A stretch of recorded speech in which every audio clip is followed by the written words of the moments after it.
হঠাৎ দেখতেছি উনি মারা গেছে, তখন আমার আমি হয়তো বা হেলমেট যদি থাকতো মনে হয় এই ধরনের দুর্ঘটনা আমরা ফেস করতাম না আর কি। ও আমার স্বাস্থ্য ভাই, আপন ভাই, আমার স্বাস্থ্য ভাই।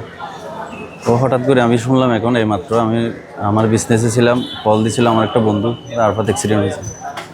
তখন ওর দেখতেছে ওর মৃত্যু হয়েছে।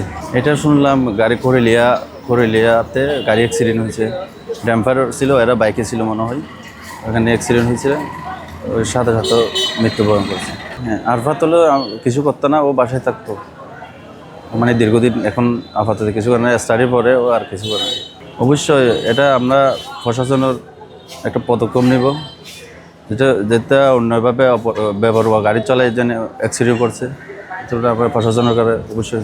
সকালে রিসান এখানে ভাই একটু তরমুজ খাওয়ার জন্য একটা তরমুজ দেন, আমি তরমুজ তরমুজ একটা অর্ডার দিছি সকালে।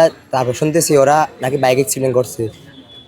আমার দেখা হয়েছে সকালবেলাতে দেখে, আর হঠাৎ দেখতেছি উনি মারা গেছে, তখন আমার আমি কাজ সেরে এসে ওকে দেখতে আসছি এখানে।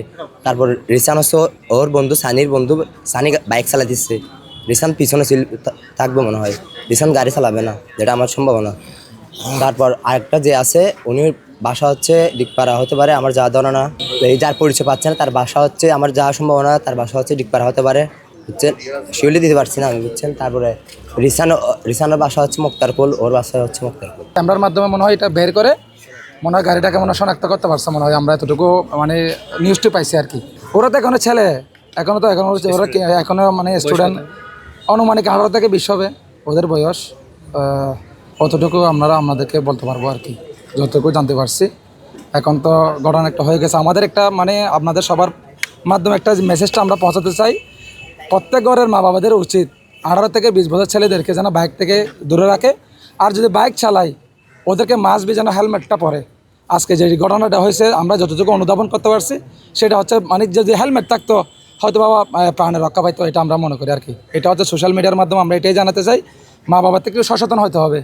এখন তো এমন একটা অবস্থা হয়ে গেছে, মানে কেউ যে এলাকাভিত্তিক প্রতিরোধ করে ওনাদের উপরে মানে দায়টা কি হয়ে যায় বর্তায় আর কি।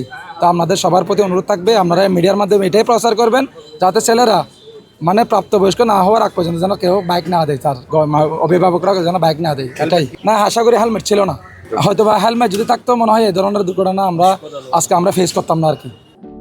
সমুদ্রের গর্জনে ভিন্ন স্বাদের সামুদ্রিক খাবারের ভরপুর আয়োজন উপভোগ করতে আজই চলে আসুন প্যাসিফিক বিচ লাউঞ্জ ক্যাফে কক্সবাজারে।